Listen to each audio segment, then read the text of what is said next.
Hey, welcome to Restoring Christine. We're on this episode working on the passenger side door again. This time we take a crusty piece of sheet metal that was on the inside, cut it out, patch it, new sheet metal, make it look like new. But in this, I give you every step of the way we go through this, point by point. This is going to be a detailed explanation of how to do this, including a discussion on every tool I use, my sheet metal shears, my grinder, my grinding discs, grinding wheels, good discs, bad discs, welding machine, wire feed, welding settings. It's all in here. This is a good one, so please stay tuned.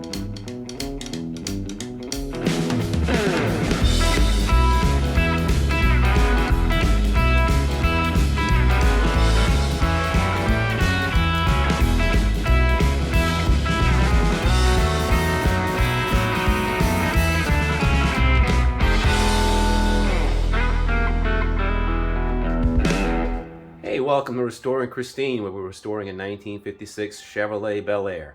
We're in the metalworking phase, and I've been working on the body, getting a lot of rust repair done. I don't know, I got 20 or so videos out right now that most of them cover rust repair, welding in patch panels and whatnot. Last one I did, I think, was on the passenger side door jamb. So now the passenger side door that goes into that same door jamb has some corrosion on it. And so I'm going to repair that today. I hope that won't take very long. But what I want to do in this video, compared to some of the other videos that I've done, is I don't think I've explained some of the details that we were doing. It's kind of like, all right, we cut things out and then I kind of talk around it. But there's things like weld settings, how far off the work am I holding the wire, how much time it's actually taking. I go to time lapse, so you can't really tell how long things are taking. So what I thought I'd do is I'd try to do this video a little bit differently. I'm not quite sure how I'm going to do it, but as we record it, we're going to try to figure out a way to explain this, and maybe I'll be able to lend some tips. Now, first disclaimer, big disclaimer. I'm not an expert, okay? I'm just a jackleg in my own garage doing this, and I'm just figuring out as I go. I'm watching YouTube videos, and I'm learning from the people that I watch, and I'm just brave enough to give it a shot. And, hopefully I can encourage some of you guys, if you're thinking, maybe my hands aren't that good, aren't good enough, maybe they are, give it a shot. So that's really all this is. That's all this is. It's just bravado, trying to get it done. And if it works, it works. So hopefully this time it'll work again. So I'm going to work on this passenger side door, and let me show you what I'm doing. So the passenger side door, I replaced the skin on it. And this is the flange that I welded in last time. This is the bottom patch panel that I put in. And right up here, right below the upper hinge, is a section that's all totally corroded, and I don't really know why. I imagine that maybe Christine was abandoned and left for dead at one point in her life, and I think this is probably the result of it. This impresses me to be corrosion coming from the outside in, and I can imagine if it was laid up, that this would be a spot that maybe leaves might have collected and then sat right there, because I had the same thing. I had a corresponding rust spot on the door jamb. So I think this is from the outside in, but this is what we're going to be working on. I'm going to be cutting this out. Okay, so this is the spot. I've got you on a tripod. You can look a little more closely. So there's an edge here. It's solid on the top. All right, I'm looking. This is where the door hinge slides in. There's a little bit of a curve right here.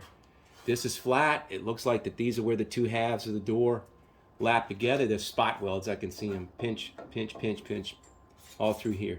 So I don't know how far up this panel goes, but it's got to be at least to where these welds are. So it's probably somewhere up in here, and it might be where this rust stops. So I'm going to probably cut this out from here.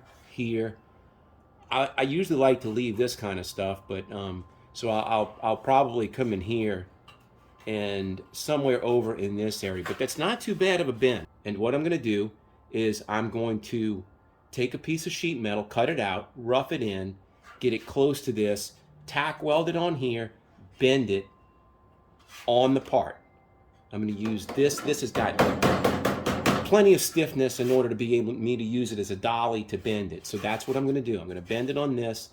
So let me get a piece of sheet metal cut out, and we can tack it and start bending it. All right, so here's the tip. The tool that I'm using. This is from Harbor Freight. I'm sure most of you guys probably shop there, and if you're in Canada, I think they call it Princess Auto. But this is a Bauer sheet metal shear, and it's got a jaw that moves up and down in the middle. So it just cycles up and down, and it's got two cutting blades that are on the top, and then when you're cutting along, it just eats away the sheet metal, and you might see little pigtails, little curls come up. That's the piece in the middle. It's the waste. Now the one drawback behind cutting with the metal shears, it's super fast, but the one drawback is that this has a tendency to warp the edge of the metal a little bit because it's shearing it up. So it's prying it, and it's causing this one blade is coming up, so it's causing the two ends to tip upward. So when you watch other guys that are working on metal and they're cutting with the abrasive wheel, that's not going to distort the edge of the metal. It's going to leave it perfectly flat. So you've got to be aware of that. If you're going to do it with the sheet metal shear, you just got to be prepared for that edge to have a little bit of a roll. Go back to a flat spot and a little hammer and flatten it out. So that's what I've been doing.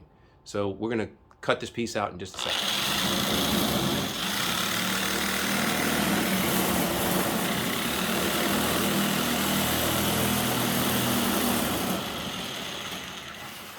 It's not exactly the most comfortable way to be cutting here.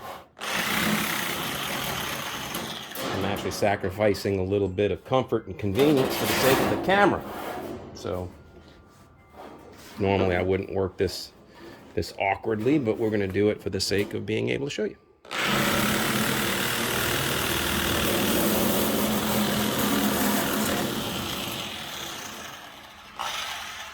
And there it is. That's the little pigtail I was talking about. So there's the waist, about 1/4 inch wide, and then here's the piece. And you notice it's not square. There's nothing, but it's got a little bit of a tip. If you notice, this was a flat piece of 18 gauge sheet metal. And now, let's see if we can catch it in the shadows. You see in the shadows, see how this is tipped up here on the edge? I don't know if you can see it, but it's a little distorted at the edge. So it's not much, and in fact, on this piece down here, it isn't gonna matter.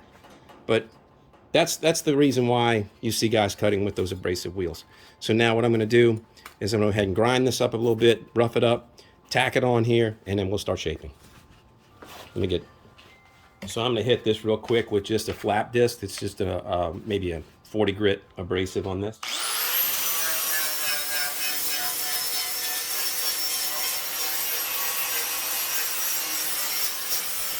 Tell you what, I've changed my mind. I'm gonna break this spot weld right here and this spot weld right here, and I'm gonna mark wherever this hole is, and I'm gonna bring this piece all the way to the edge, right to there, and I'm gonna spot weld it back in and put that hole back. Tell you what, let's make a template for it. Instead of holding this piece up and trying to guess at where to cut it and marking it with a pencil, I'm just gonna take a piece of tape and we're gonna mark on this. It's kind of like a adaptation of a technique used by Karl Fisher at Japhands Customs, another channel that's probably coming up in your feed, and if you're seeing it, tune in to him. If you've not yet already, that dude, he's amazing. He's incredible. All the Canadians are teaching us a thing or two. He's from British Columbia. Fitzee's from Newfoundland, I believe. So yeah, we can all learn something from each other. And that's what I'm all about. I'm all about teaching as much as I can, even the things that I don't know very well. I'm not a know-it-all. I am a try-it-all. That's for damn sure. I will try to do everything myself. Let me go ahead and get this cut out. All right, let's give this piece a quick grind on both sides, just to rough it up a little bit.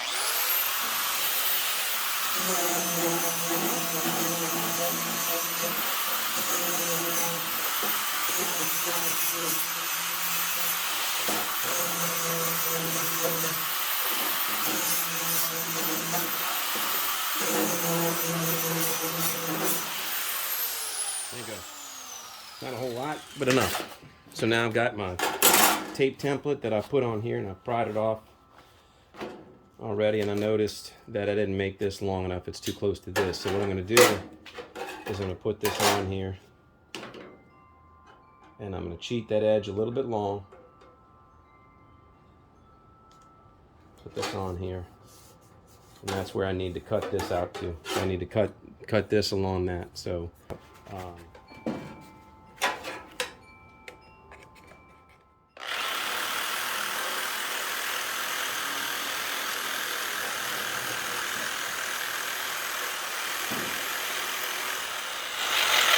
trying to cut it on the curve, it doesn't like it, but that's okay because I'm going to sneak up on it.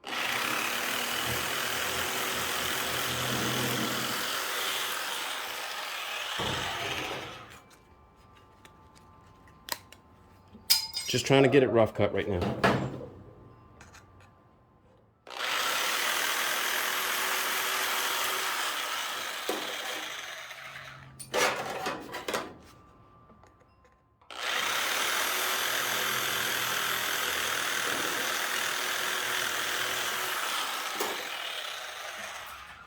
Yeah, we know that this tool will not cut a sharp curve, but I needed to get this close, and then I can grind that the rest of the way. But that's where my piece is starting to fit. All right, in my last video, I went over this welder in great detail, but I'm just going to give you the highlights right now. I'm welding it at about this is a Hobart Handler 125. It's a I'm welding it on setting number 3, voltage setting number 3, and my wire speed is going to be somewhere between 60 and 70. I'm using a mixture of argon, CO2. Crank it open, and this is flowing at about 20 cubic feet an hour when I pull the trigger. I'm using 0.023 solid core wire. All right, let's get it set up. Now remember, I'm just tacking this in place. I'm just tacking this in place so that I can bend it. This is not me attaching it, so I'm going to tack it in place, then I'm going to pull it off, and I'm going to start cutting this out and then fit it back in place. So this is just going to be a quick little tack weld. So you can see what the wire speed looks like. So let's hit it, and then you can see where I'm at. See how fast that came out?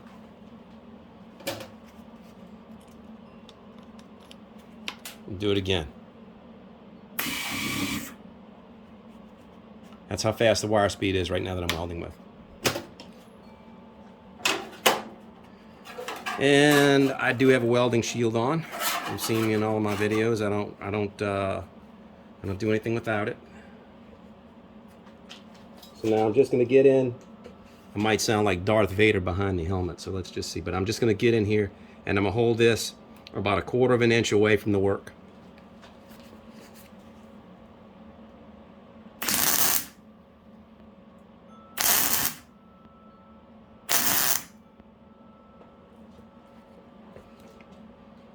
Now, that weld is intentionally there lightly so that we can break it free. We put another one over here.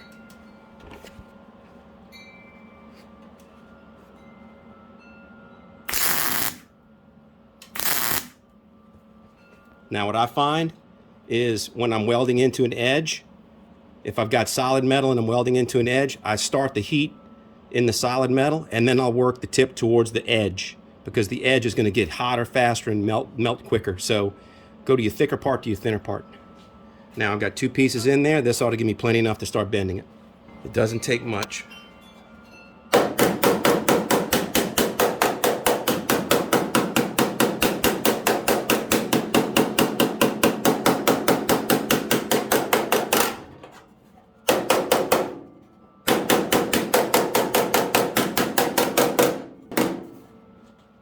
All right, now you see it wants to flare up a little bit here.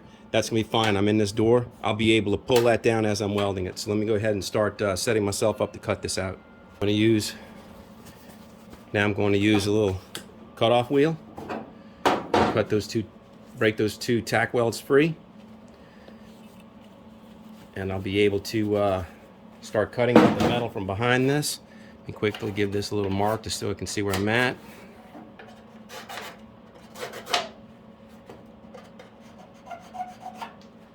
All right.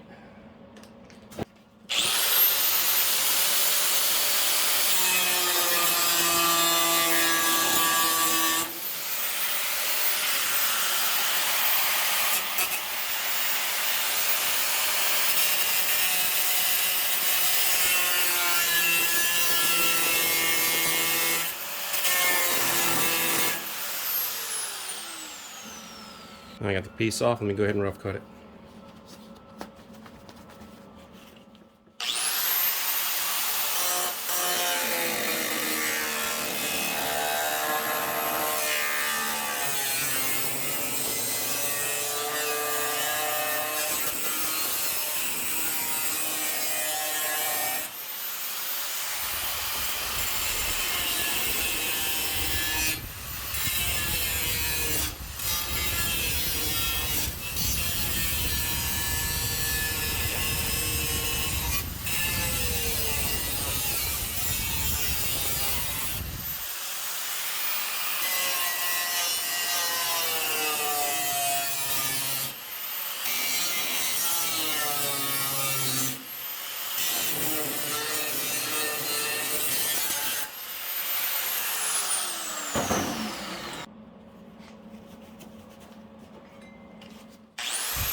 Yeah, I was right.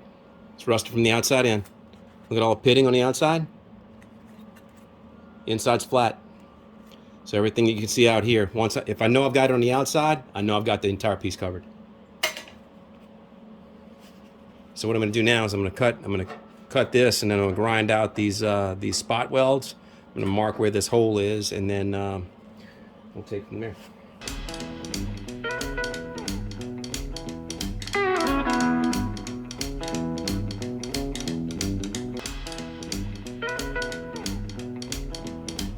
Actually, before I tack weld it in, let's treat this.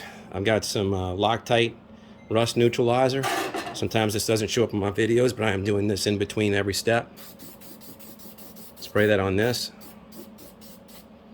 That'll give that some protection.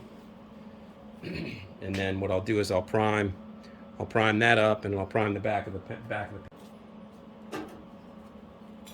So I'm going to spray the back of the metal mainly where it's going to be against the other metal, just to give it some level of protection. What I'll do is when I'm finished with this door later on, I'm going to spray the entire inside with undercoating.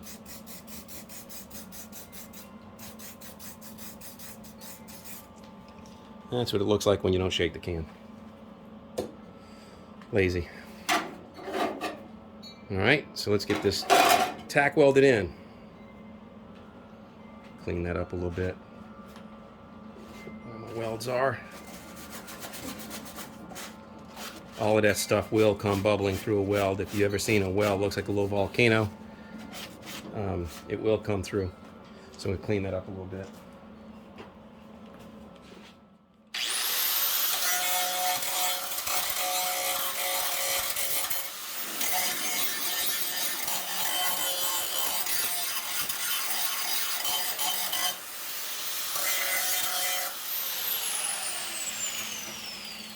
And I'm getting a little bit ahead of myself. I need to drill the two spot welds, so let me do that.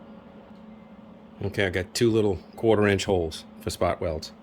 I just had a false start a second ago, but we'll try to get it now.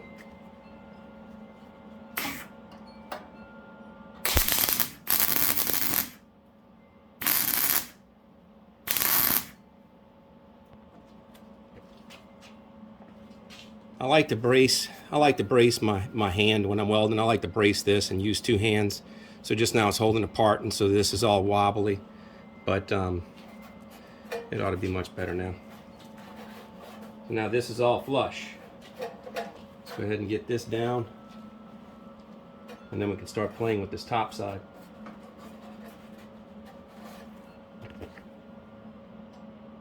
See where my thumb is?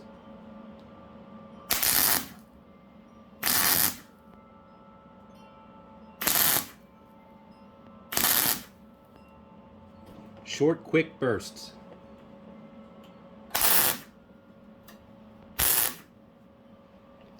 And I'm a quarter of an inch or less, and you can see, look, a little bit of blow through right there. I was a little bit too close. So when I'm ready to patch that, I'll show you how I'm going to do that.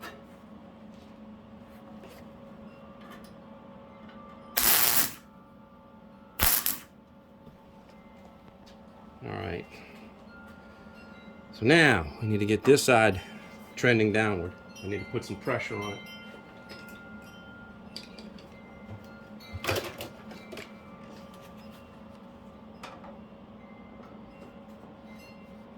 So I'm using my screwdriver. I don't want to be near the heat.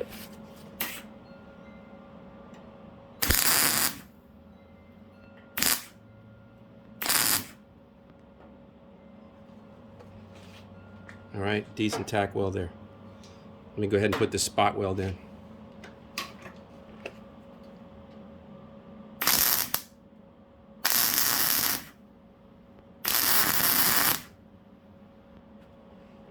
I don't know if you saw how I did that, but I basically went into the center of the spot, got the heat in it, and then spiraled it out. Do the same thing down here.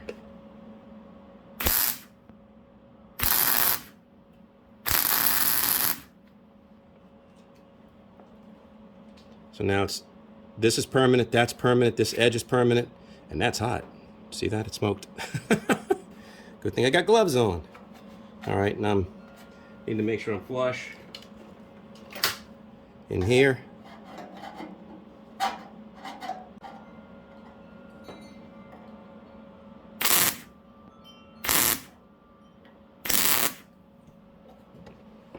Short burst. Looks like the first one hit. I don't know, that one missed. Door's moving, I'm a little twitchy. So now let's see. This is now, I know why this is a problem, because this needs to be cut out. So I'm going to work on that.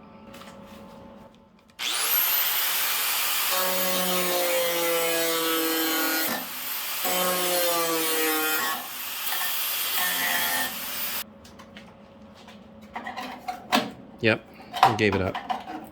It moved right out of the way. All right, so now we'll be able to get this down. See, I'm pushing on it. Let me tap it with the hammer. So now I got to grind this down and get this flush with that surface, and it'll lay down a little better.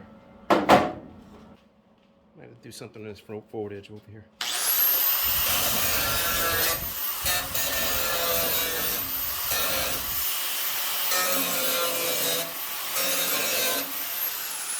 Now it'll all lay down.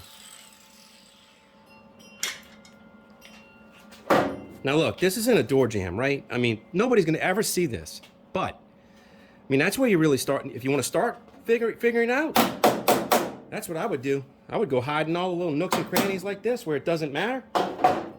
Learn, make your mistakes there, and then when you get onto a quarter panel or something where it counts,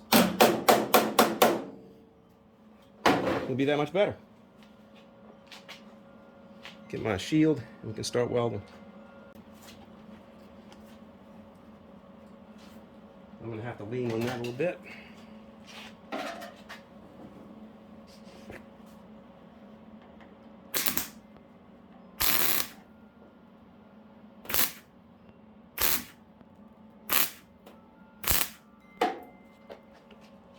All right, you saw how quickly I went with those bursts, just like little short little taps.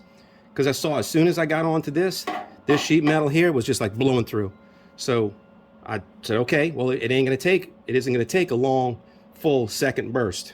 So I just did it in little micro bursts, and boop, boop, boop, and then it won't melt that metal away.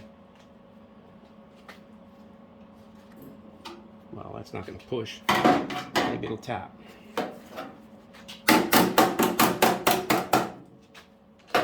Persuasion, as my dad used to call it. On it.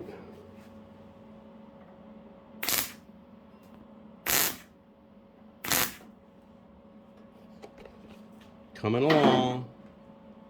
That's looking nice, man. I'm really pleased with that. So I've got you guys here watching as my phone's here. And I'm hoping my neighbors aren't outside thinking I'm a kook talking to myself. I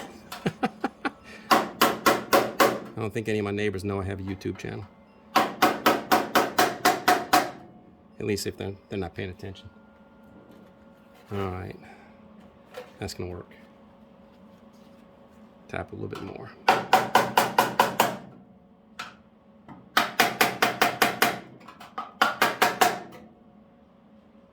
Beautiful. No, that's gonna work. Weld it up.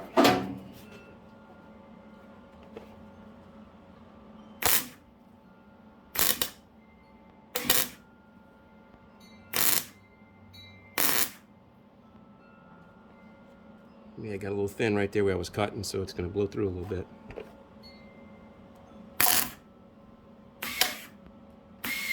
Oh. Sometimes it happens, you get it so short, it ends up sticking the wire in the tip. Yeah, it's stuck. I'm going to have to free it up. All right, got it freed up.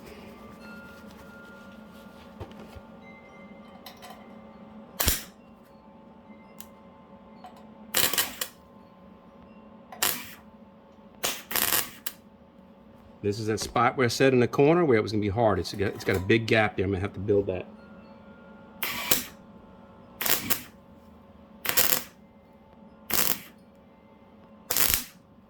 So now I'm holding it about 1/2 to 3/4 of an inch off of the work. And you'll notice I'm moving it. I'm not staying in one spot. I'm moving it real fast.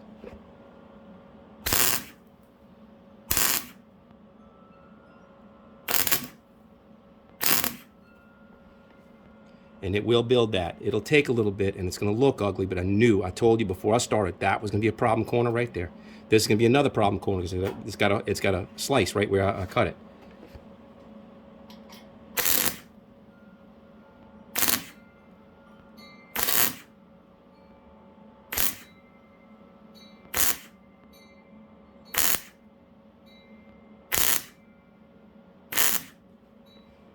Once we get some meat in that, you got something that where the heat will go, we're home free. So let me continue on this.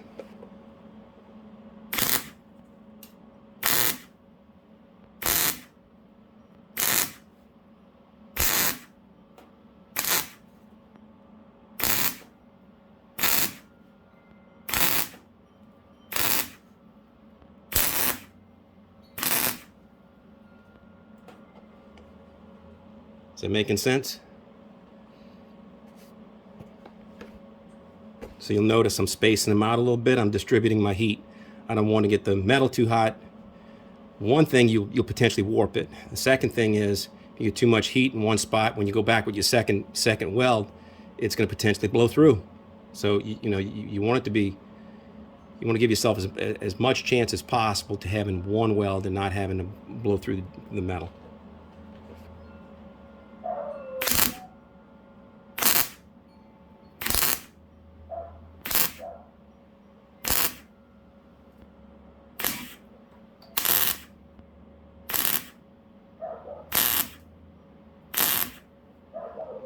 And one thing's for certain, once I get down here, that weld's going to be easy because there's metal back here to take the heat.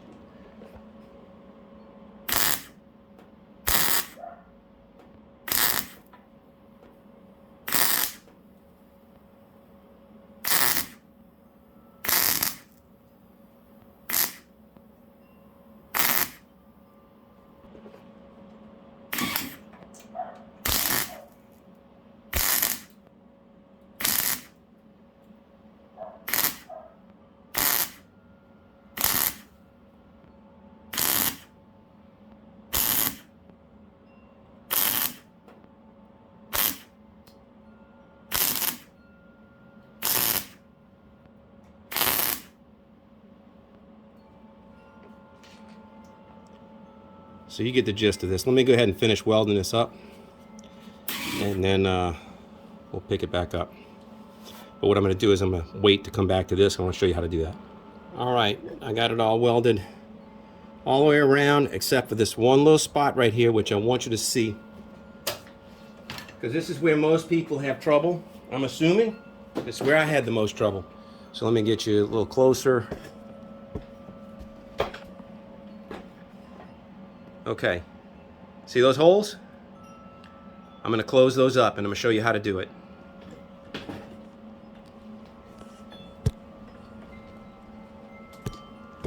Tripod set back up. Get you a little bit lower, you can get close up on it. This is how I do it. Now, there's going to be welders out there that might cringe. You know what? I don't care. Because this works. It works for me. It gets done what I need to get done, and I'm just a weekend warrior. I'm just a garage guy. I'm not an expert.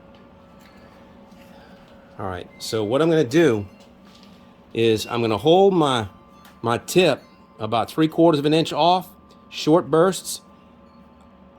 I'm going to try to add metal, build metal, and I'm going to do quick spirals. I'm trying to keep the heat and the work dissipated because every one of those edges just wants to continue to blow through. So, I'm going to sound like Darth Vader if I talk through the helmet. So let me just do this and you can see what I'm doing.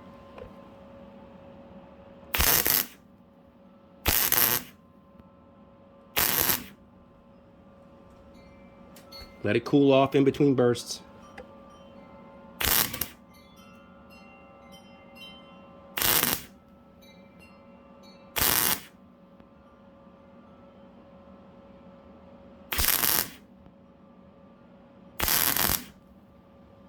I got it.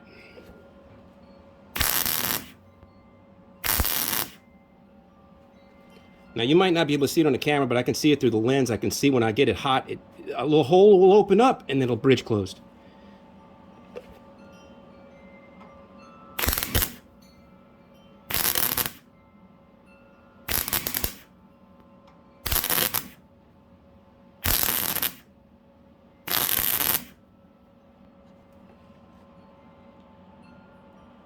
That one's almost closed. I got to bring it a little further down.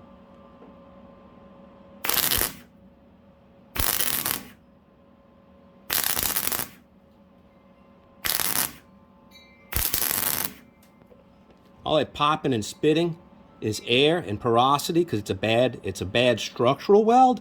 But that's not what we're going for. We're trying to close that hole because we don't want rust in the future.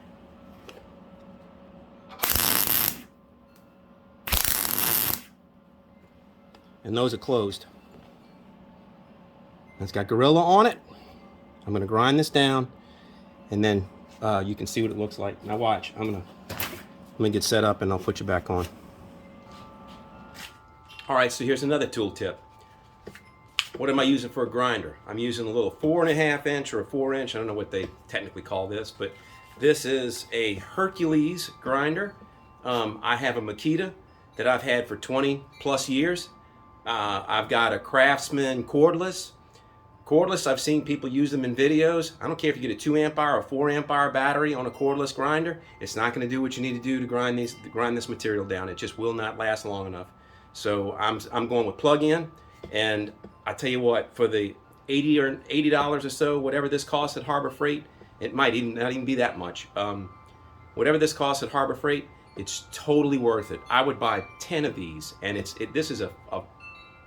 tool is perfectly fine.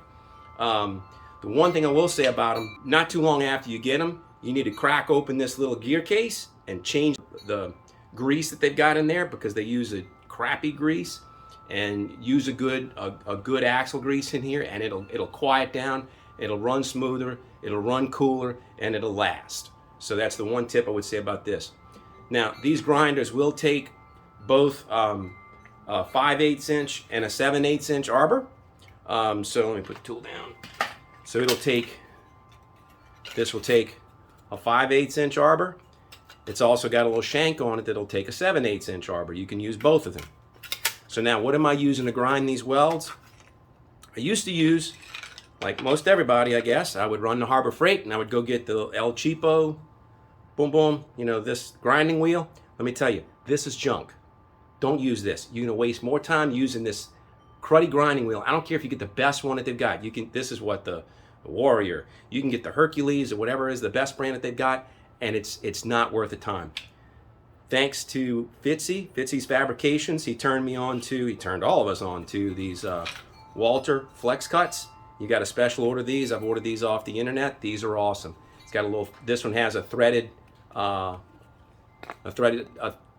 pilot on it. So this smoother, cooler, quicker, faster. Believe me, I was eating myself alive and getting the shrapnel from these Harbor Freight discs just flying around and just killing me.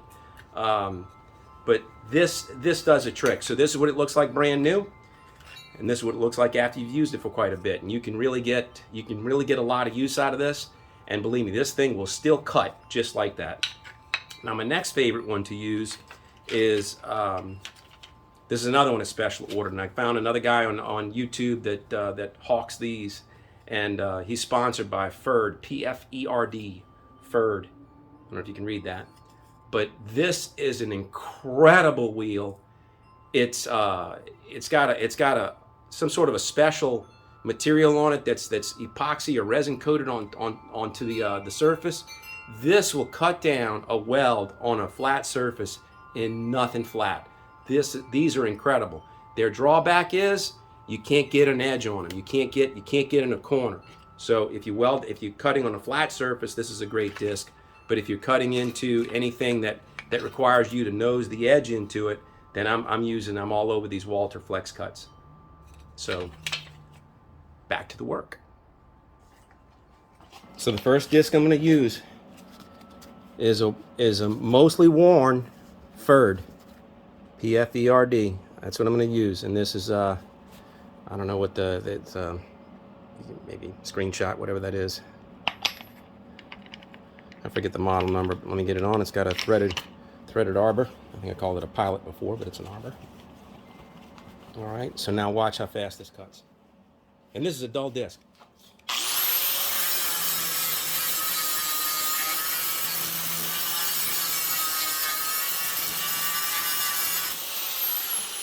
Get it? That's smooth as can be right there. And let me tell you, this didn't vibrate. Now watch, I'm going to do the worn out Walter Flex cut. Show you how that cuts. And though it breaks my heart, I'm going to do that Harbor Freight one. It's a waste of time, but I'm going to do it.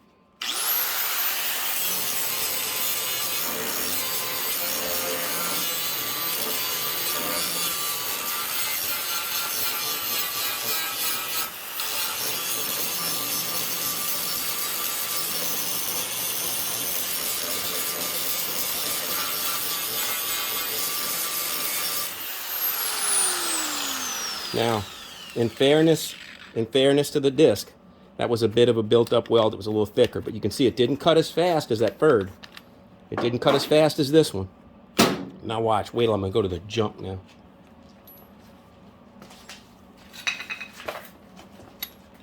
Brand new Harbor Freight. This thing is going to vibrate. It's going to eat my backside.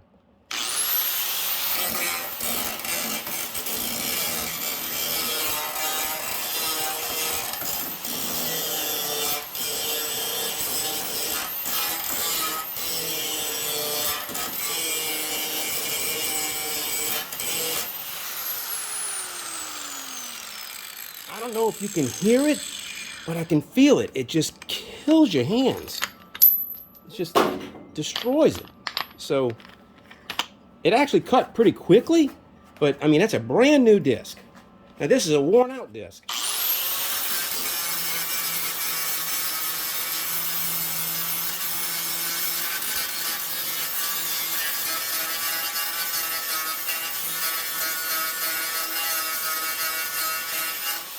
I hope to tell you there's no pressure on that. There's no pressure on that when I'm doing it. I mean, I'm just laying the grinder right on it.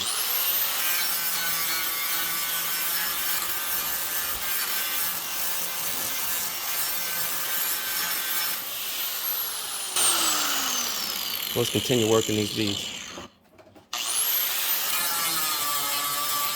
You can hear when I lay into it.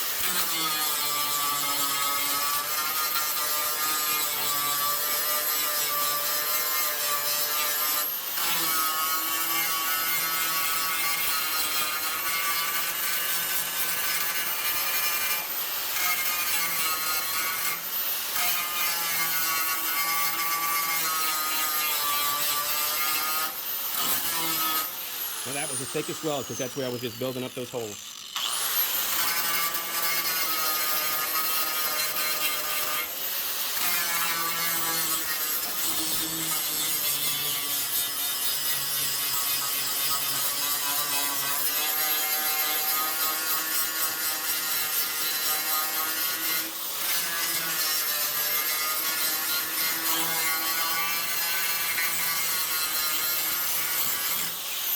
Let's work with that Walter for a little bit.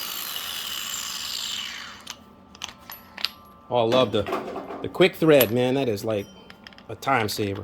And if you're restoring a car and all you got is just a couple of hours on the weekend, it's worth the $10 per disc. That's about what these things go for. They're about $10 a disc.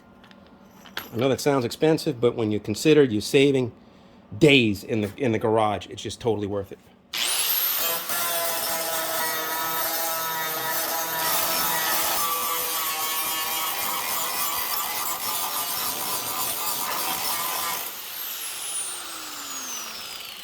Now I'm going to hit that with the flap disc.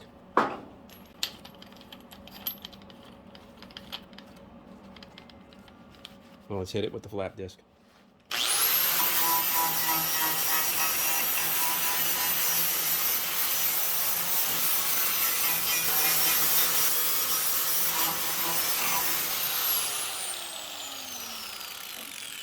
Now, I don't think you can see it in the camera, but I can see that I've got a couple of places I've got to touch up. I've got to touch up this spot weld, touch up this spot weld, and then right up in here I've got a little bit. So I'm going to do that, grind it down, and then we'll come back.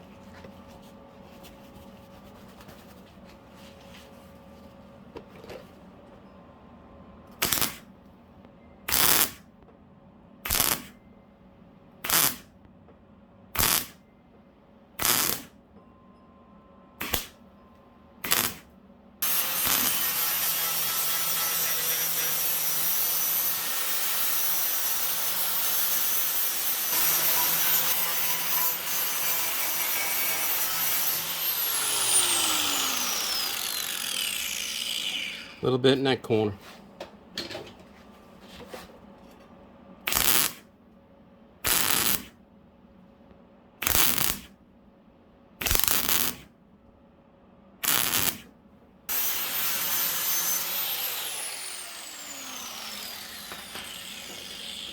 And that's all she wrote. She's done. Done. All right, what you think? Might have been a long time in this video getting to this point, but I think I accomplished what I wanted to with what I was videoing. I didn't know how I was going to talk about it until I started talking about it, but there it is. I wanted something out there that was going to be teaching what it is that I'm doing. It's not necessarily the right thing. It's not necessarily the best thing. It's what I'm doing, okay? So there's plenty of other experts out there. Again, I'm going to repeat it, repeat it, repeat it. I am just a weekend garage warrior. That's all I am. I'm a jackleg. I try to do everything. I'm just brave. I'm decent with my hands, and I just try to. I'm not afraid to tackle anything. I'm not afraid to try something. So, man, if that's you, go for it, man. That's all I can say. Just go for it. So, do appreciate everybody that watches my channel. Thankful for the time that you spent in the garage with me here today. This is actually a short day for me. I think I only was working in here about 2.5 hours tops. It's actually pretty good for me. I'm usually in here a lot longer, but appreciate everybody that watches the videos. Appreciate the thumbs up, subscriptions, everything. I tell you what, do me a favor. Watch the next one. Watch the next episode. You want to know my story? Go back to episode 1. I greatly appreciate it. See you soon.